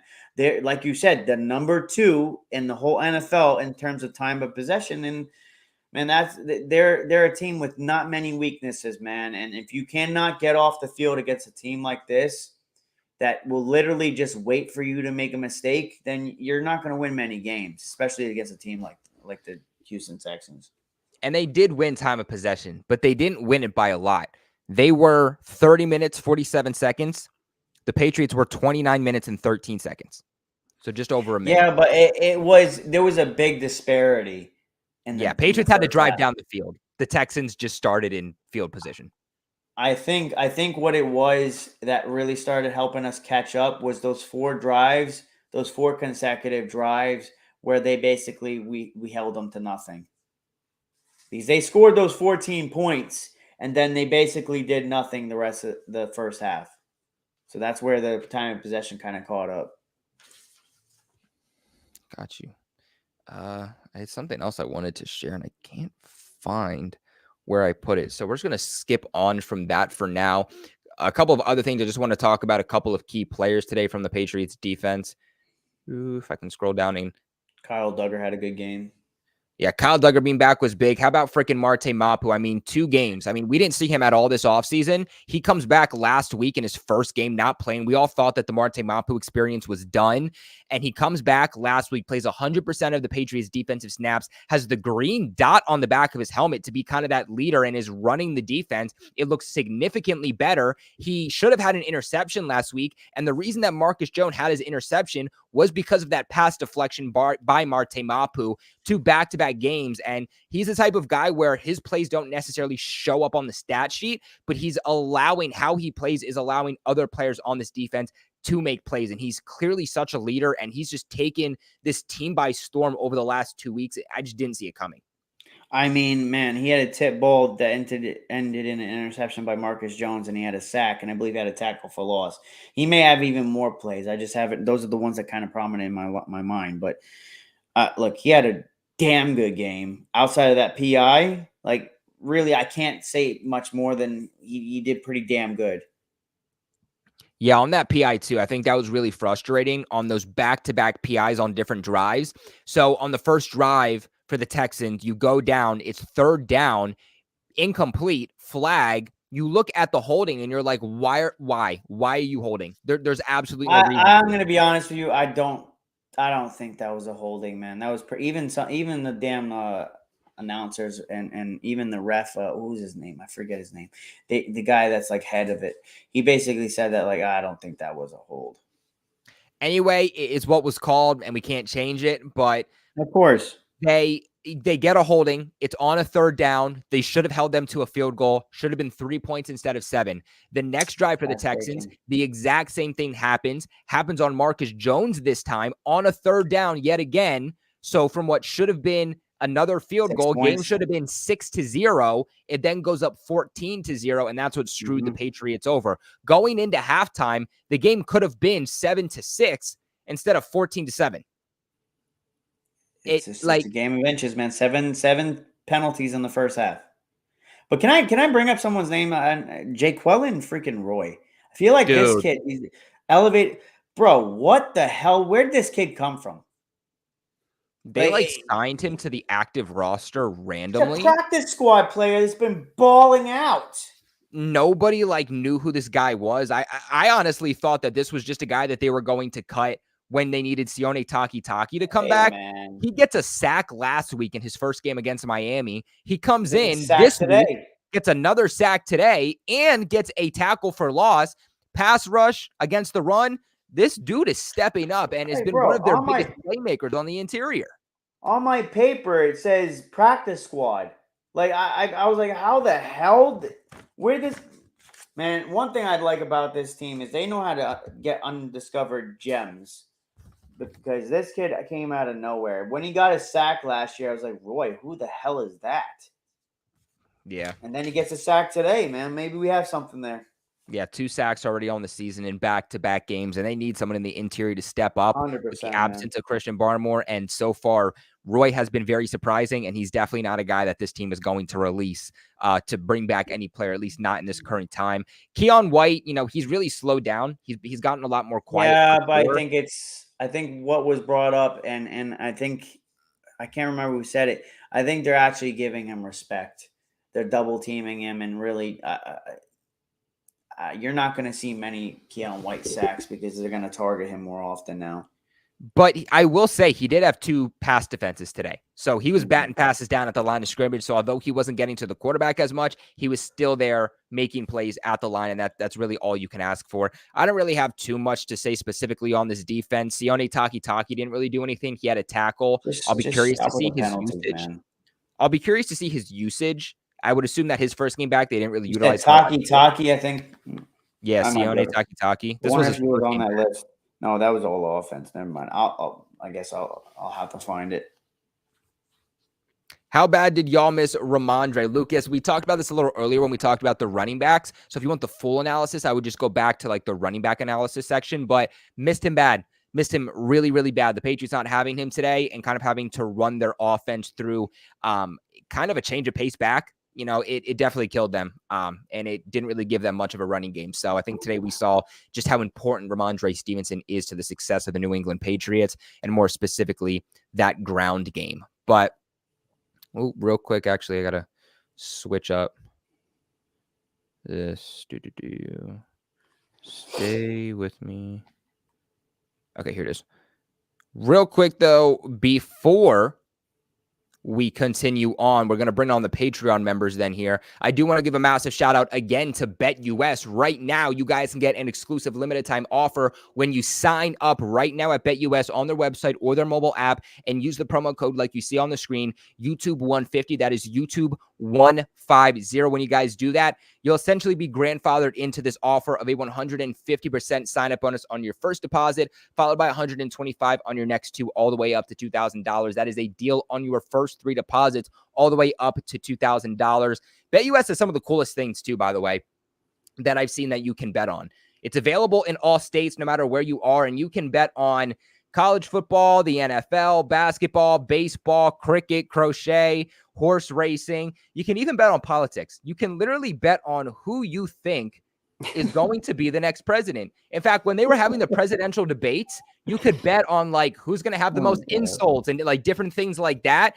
BetUS has the craziest thing. You're joking. They even had a little like thing. I wonder if I can find it. They had one on dude, how many years Diddy was going to be in jail? Oh my God. What the hell? Literally, BetUS is crazy, bro. They're doing things the way that nobody else is. It's not just your casual sports. They have entertainment purposes too, like so many cool things that you can bet on. So check them out to get this exclusive offer. Just got to sign up and use that code YouTube150. Remember that supporting the sponsors, that support the channel, help support me massively here at Patriots Global. I couldn't be here doing this full time, giving you guys the best Patriots content, here on YouTube, Instagram, Twitter, TikTok, all of that good stuff, on the roundtable too, hosting. So if you want more content from your boy, especially Patriots related content, go show some love to BetUS. Most importantly though, play smart, play responsible. If somebody you know or love is dealing with an issue, please reach out, get that proper help you need. In fact, BetUS has a page dedicated on their website to those who are dealing with this issue. But let's go ahead and let's bring on these Patreon members before we wrap this up today. Let's turn off this. And DTN, buddy, we'll bring you on in. How you doing? It went well. Even though we finally get to see Drake Maye firsthand, I was actually impressed of the wide receivers that were drafted in the 6th round in the 2023 NFL draft. No one expected Douglas and Boutte to get their first touchdown, so I was really impressed with that. Bill Belichick would approve. But going off of what I said last week, I'm still disappointed in the coaching staff for not disciplining the players. Like, yeah, we had fewer penalties than I expected, but then again, we're taking one step forward and then we're taking 10 or 20 steps backwards. And at this point, Gerard Mayo needs to realize that the team is not playing complementary football. And I can't believe the offense put the defense in the worst position where they fumble the ball and then the Texans are in field goal range, and then they immediately get the touchdowns. I'm scared if we lose to Jacksonville, which we should be actually. Then I don't know what to say, because Jacksonville is actually going to be a big game next week. No, it's not. And it's going to be. I hate to cut you off, man, but these games, like I said it since the beginning of the season, we got to stop thinking about wins and losses. Yeah, I agree. I think, and I've seen people in my comment section, Rob, why are you happy against the game against the Texans? Because I said the game against the Texans wasn't matter. They're Super Bowl contenders. They're literally one of the 3 best teams in football right now. And I'm not saying that like we had a chance to win. Maybe, I mean, Colby, I get it. You said that like he played here or there if we don't turn over the football, but I don't think we win that game regardless. But nonetheless, like these games are not going to be predicated off wins and losses. I just want to see some growth with this team. We I mean, Keyshawn Butte got his first NFL touchdown. Demario Douglas, first NFL touchdown. We finally seen a quarterback that can throw the fucking football far without any effort. I mean, look, Demario Douglas was the first freaking Patriots receiver since 2022 that had over 90 yards. You know how crazy that is? That means that what we saw today was growth. In one game with a quarterback that can sling that fucker, it's growth. I understand. This is I have the tendency to focus on good, Boston. man. No, it's the fact is I'm from Boston, so we know for a fact how Boston is so spoiled just because we're the championship city. Town, brother. Yeah, I'm so disappointed with our fan base of how the moment like Drake Maye makes a rookie mistake, I'm so disappointed and disheartening of the fact of how bad our fan base is, just for the fact that the moment if May forces a turnover, you can hear the fan base screaming, "Oh, throw in Milton, throw back in Brissett." Like, come on, guys. You can tell, with all due respect, from the people that mutter those incoherent nonsense are the people that don't actually watch the tape. Because Milton threw 7 interceptions this game. Yeah, that is just unacceptable. And I was shocked of how bad Christian Gonzalez played. Yeah, he went up against Stephon Diggs, so I know Stephon Diggs is like a predator, while Gonzalez is like the prey. It's not. I know that Gonzalez didn't have a good showing today. Same with Jalen Polk. I thought Jalen Polk would continue to grow, but he just didn't have a good day. But at the end of the day, I was impressed with the 3 touchdowns. Yeah, I'm not gonna focus on like the score. I'm just gonna focus on like the momentum. I love in the press conference of how Drake Maye was accountable, saying like, "Oh, I need to improve. I had a great day. Just continue to get better." It's and not even just that, man. Yeah, about you probably were about to say, like, look at his tone. The guy's not defeated. Yeah, he bounced back, right? Also, he made the turnovers, but he bounced back, and that's what we didn't see from Mac Jones. Mac Jones had a turnover, would go there depressed as hell, and the rest of the team would suck. Which, by the way, Edward, I seen your comment saying Mac Jones. I hope they start Mac Jones. So we get 17 freaking interceptions against them. Please start Mac Jones. You can hear the players saying that they're gonna run for Drake Maye. I think I heard a clip from Demario Douglas in one of his press conferences saying he's gonna run for Drake Maye. Also, I heard a comment saying that the O-line ignored Brissett when he went down, and then somebody said the O-line whenever Maye gets sacked, they rushed back to help him. I don't know if I saw it somewhere in the chat, but that's what I like. That's what I like to see coming out for a rookie. Oh my God! The whole chat is saying if we play Mac Jones, we're going to be scared. You're scared of Mac Jones. So why would we play Mac Jones? No. I mean, God forbid he gets thrown in there. Please, Colby, if we play Mac Jones, I'll be ecstatic. Hell no! Don't put Mac Jones. Also, do not be ecstatic. Also, I saw the chat. I think you discussed about this, Colby. Do not bring him back. I love Bill Belichick, but please, he was a horrible general manager. There are countless of subs in the chat saying, "Oh, bring back Bill Belichick, fire Jerron Mayo." That is stupidity. That was happening during our watch party today. You do not realize how bad of a general manager he was. I was annoyed of how he released Joe Thuney, because Joe Thuney at one point he was like our best left guard, and all we got Ted Karras, and then we got. Look, man. At the end of the day, it was time. He wasn't the greatest GM, but 2 of his receivers scored touchdowns today. Yeah, I was happy about that. Look, man. The only thing. Look, I'm sorry for cutting you off. The only thing about Bill Belichick, I just thought it was time to move on.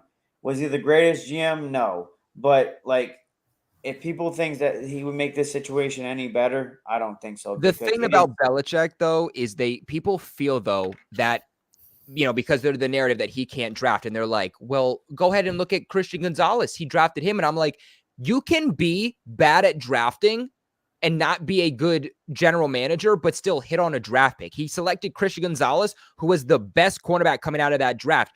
Rob, let me ask you, how many picks did he hit on in 2022, in 2020, in 2019? You can't have drafts where you hit on one player max. Every single year in the draft, you need to come out with at least 3-4 players that you are hitting on. Not guys who are just going to be completely out of the league. Definitely hit on the draft with Kayshon Boutte and Demario Douglas and Marty Mapu. I'm not going to go with Boutte just yet. Boute's starting to come into himself. I'm not going to take a victory lap on that one. Yeah, I need to see some more. I need to see more progress from Kayshon. I think he's going. But I'm not advocating for Bill Belichick. I think the time was done. I think his ego is probably his biggest problem because it was either his way or the highway. And wasn't there a story about Kayshon Boutte where he was at one point projected to be a first round pick? No, he was projected to be the best receiver in that draft. Period. Yeah. Starting the 2023 season, he was a projected first-round pick, off-field issues, injury problems, bad combine, stanked his capital, and he ends up being a 6th-round pick. And even as a 6th-round pick, he dropped more than people were expecting him to. So Patriots got a steal there. Look, if you took him in the 1st, you took him in the 2nd, you took him in the 3rd, you took him in the 4th, we would be saying he's a bust right now, but he was the 6th-round pick who showed potential. They got good value, and we're seeing him kind of start to come into himself, and you're just hoping that he can become something. Shout out to Flick Shorts, by the way, $2 donation, said, May looks pretty good, but fins up. Shout out to you, buddy. Really appreciate you. From the AFC East Roundtable, this dude made a funny video where he clipped Richie last week on the Roundtable. Make sure you guys go ahead and check that out on the AFC East Roundtable. Dude, it was so funny. Like Richie said something about TD or something about the Dolphins, and it ended up not being right. And Flicks clipped him and did all these. The Jets are done. I don't know why Jets fans could be even talking crap. Wait, Colby, I forgot to say something to Richie last Wednesday. I had my whole rant about Robert Saleh. I forgot to mention saying that the Celtics will beat the Knicks. I don't care I don't care how bad the Celtics is, just as long as they beat the Knicks. Dude, Richie said that last year too. Richie said that the Knicks were going to beat the Celtics last year, and the Celtics won it all. Knicks are injury prone, and I don't care. And I have witnessed a parade, so at least I can experience what it feels like to be at a championship parade in Boston. So I can puff my chest for all I want, just because I get to see Banner 18, and I don't. And then Richie, I respect everybody in the AFC East Roundtable, but sometimes there are fans that could be a little bit delusional and they don't take it seriously. That's okay. That's okay. I think I've warned Jets fans before the season started that they're in for some trouble. Just wait till week 8. But as I always say, we got to take him up to the hill and we got to keep growing. We can't take 10 to 20 steps back. I think Jacoby said that once in one of his press conference. We can't take a step. We can't just take one step forward and then take 20 steps backwards. That's not how you grow. I agree. Well, hey, DTN, brother, we appreciate you so much for coming on in this week. Yet again, another week of my boy DTN. Much love, DTN, brother. Wednesday, DTN. I will see you. But make sure, DTN, check in tomorrow at 4 p.m. Eastern, the crew of the AFC East Roundtable. I wonder if I can actually pull this up. The crew of the AFC East Roundtable, we are all linking together. This is the first time that I am going to have met these guys, and we're all linking together. Big tailgate, big event, and you can go rub it in Mitchell's face. Go rub in Mitchell's face as quarterback pass for less yards than the damn rookie. Oh, dude, I'm going to. These Jets fans are going to be on my butt tomorrow in person. Let them be on your butt. What is that going to do? We have a future. Nobody in the AFC East really has much of a future. Josh Allen's going to break down. If Twitter would load, I would show you guys. By the way, I'm so glad that I do watch parties because I was able to show, I was able to show my reaction to Drake Maye's first touchdown. Dude, we can actually take a look at it. But so if you guys go to my Twitter, I'll show you guys real quick. So if you guys go to my Twitter, you'll actually see this. Click on what Richie posted. It has the link. It has everything. The AFC East round table crew. We're watching the Bills and the Jets game tomorrow. Very big implications for the AFC East. And we're doing a live show. We're touching upon Drake Maye. We're touching upon the Bills, the Jets, Robert Saleh, Josh Allen, state of the Dolphins after Tua's going down, what happens with the quarterback situation. So much good content is coming your way. So make sure you guys go ahead and check that out. By the way, Rob, did you see my reaction to Drake Maye's touchdown? Wonder if I can pull it up here. $2 donation. Where is it? I'm surprised it wasn't Drake freaking Maye. Bro was good years ago. He's not good anymore. If this was like 2018, 2017, and we talking about T.Y. Hilton, sure, take him. I'll take him. But in 2024, I ain't taking T.Y. Hilton. Is that dude even still in the league? I thought he retired. Oh, here it comes. Ready? Bro, I was so hyped. Let's see. Drake Maye drops back. Have some time. Drake Maye's going deep. Oh, yeah! Maye, baby! Touchdown! Patriots! Woo! Freaking booties in the end zone! What? Let's go! Hey! I found. Drake Maye, what I want you to do today is break off your fucking foot in their ass. I don't want 1 touchdown. I want 2 touchdowns. I want 3 fucking touchdowns by this offense today. What did I say? There's your. I got the unedited clip. I called 3 touchdowns. Don't say I don't call this shit. You did it, bro. He called it. Rob don't lie. Rob don't lie. Shout out to our girl, Brooke. Brooke is loyal to my page too, so she probably came out here to give some love. Shout out, Brooke. Coming with a $3 donation. We love you. We appreciate you. Thank you for being here. Yeah, I know Brooke. you want to Rob, so I appreciate you for rocking with me too. Let's Let's get into Red Sox. Looks like this is going to be our final Patreon member of today. Red Sox, buddy, give it to me. What you think about Drake Maye? He looked good, but he's a rookie, so he's gonna make the mistake. But I'd rather him make them now than learn from them and eventually be a great quarterback. Hopefully, I don't want to talk too early. Yeah, we also said this about Mac Jones, and he's a backup, but we're not gonna talk about that. 2022. Yeah. That was the last time a receiver got over 90 yards. Yeah, like I said, he looked good. Drake Maye 1 game. Thing is, he looked good. He threw 2 picks, but you expect it from a rookie.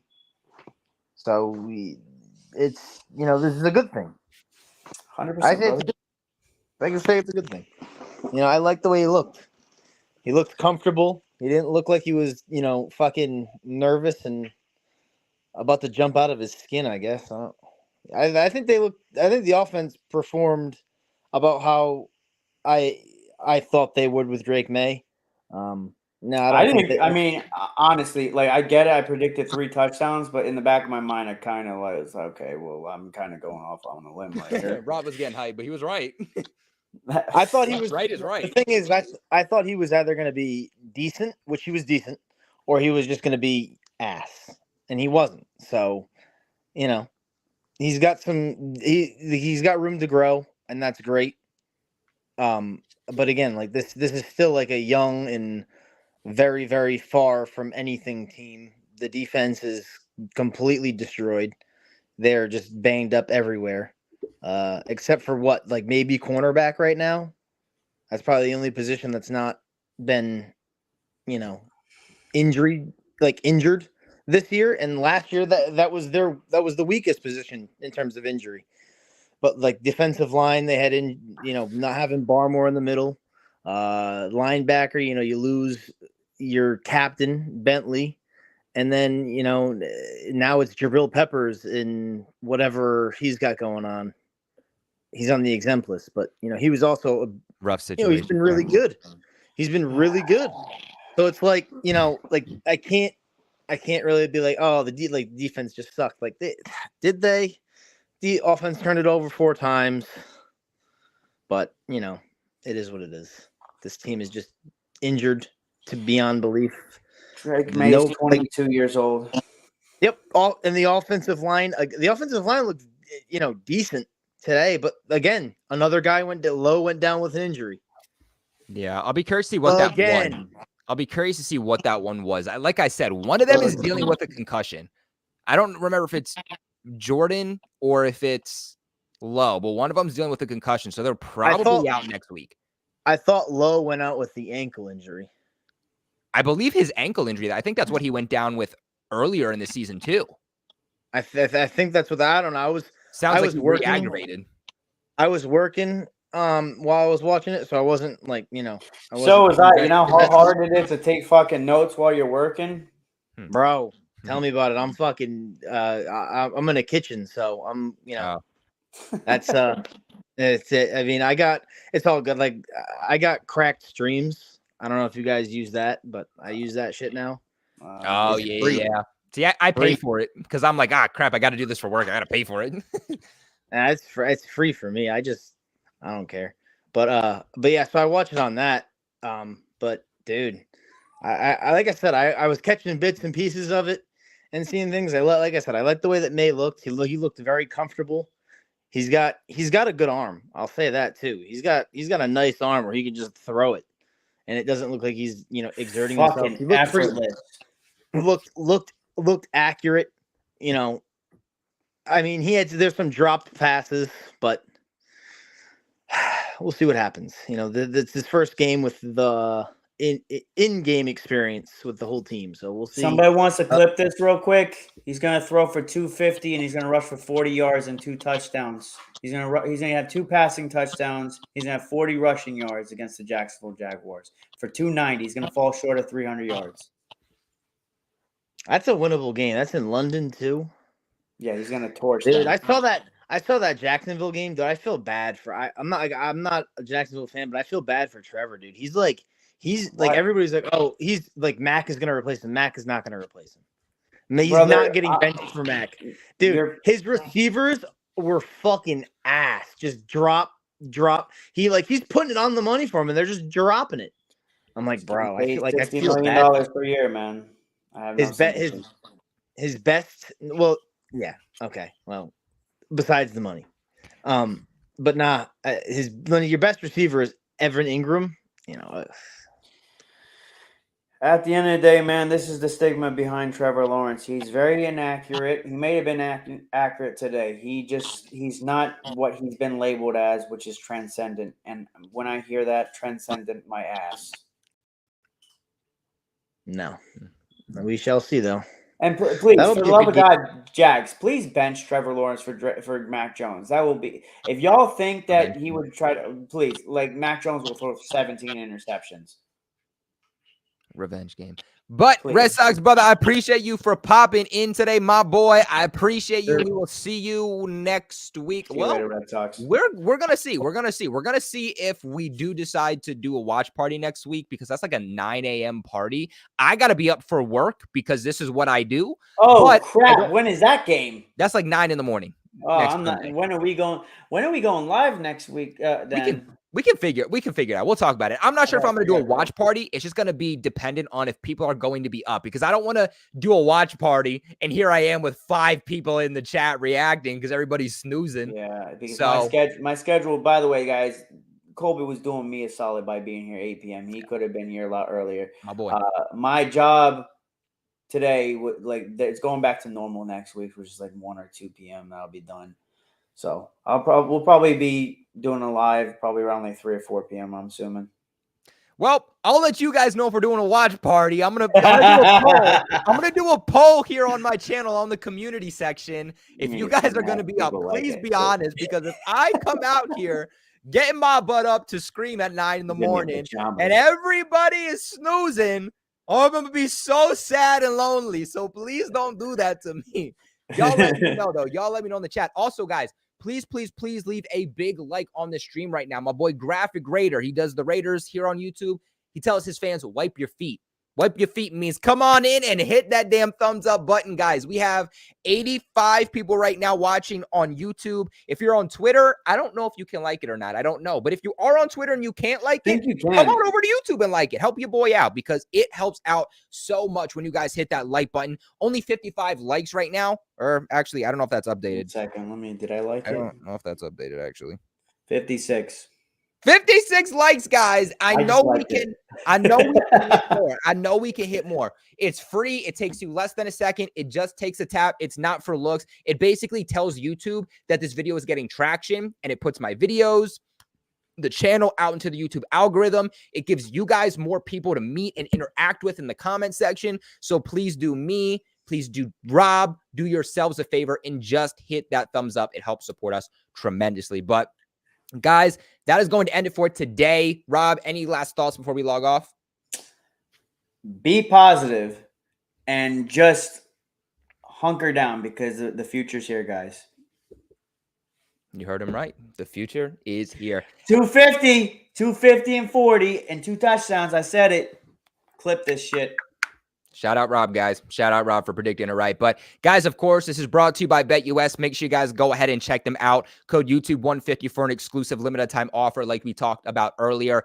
Make sure you guys subscribe for all your New England Patriots related news. I dropped a video yesterday about 3 players I think that are going to break out and shine with Drake Maye. Make sure you guys go ahead and check that video out if you haven't already. Leave that thumbs up. Like I said, subscribe. Make sure you guys follow all of my socials too, whether that's TikTok, whether that's Instagram, Twitter, all that good stuff. I'll be posting a lot. And of course, make sure y'all go ahead and check out Rob. Rob does a lot of work. I just hit 26.7K today. I know a lot of my followers are in here right now. I fucking love you. There we go, baby. Let's go. Let's get Rob to 30K ASAP, baby, on Instagram. Go follow him. He does live streams. He does videos. He does edits, statistics. He does everything. He does all Boston sports too. So make sure to check out Rob on Instagram. That's his Insta right over there, as you guys can see. So appreciate you guys for supporting me, for supporting Rob. And of course, we'll see you guys next week. I'll see you later this week, but Rob, we'll see you guys next week. Pats! Go Pats, baby. Go Pats.